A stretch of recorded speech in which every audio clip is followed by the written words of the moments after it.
বৃহস্পতিবার রাত 10টায় একটি আমল করুন, আপনার মনের সব দোয়ার কবুল হয়ে যাবে। আপনার মনের সব আশা আল্লাহ তাআলা কবুল করে দিবেন। আপনার মনের যত চাওয়া আছে, আপনার যত ইচ্ছা আছে, যত মনের আকাঙ্ক্ষা আছে, আল্লাহ সব কবুল করে নেবেন। সুবহানাল্লাহ বিহামদিহি।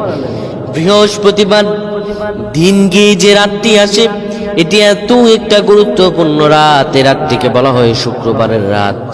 আরবিতে রাত আগে আসে, দিন পরে আসে।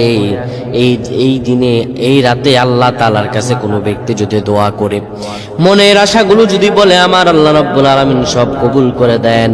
কি অবস্থায় আছেন? অভাবে আছেন, ঋণগ্রস্ত, মাথায় টেনশনের বোঝা, আপনি বৃহস্পতিবার রাত 10টায় ওযু করে নেবেন। ওযু করে আপনি কিবলামুখী হয়ে দাঁড়াবেন। কিবলামুখী হয়ে দাঁড়িয়ে আপনি পড়বেন, ইয়া রহিমাল মাসাকিনিন, ইয়া রহিমাল মাসাকিনিন। এই দোয়াটি আপনি 3 থেকে 4 বার পড়বেন। দরুদ শরীফ পড়বেন 10 বার। এরপর আল্লাহ তাআলার কাছে দোয়া করবেন।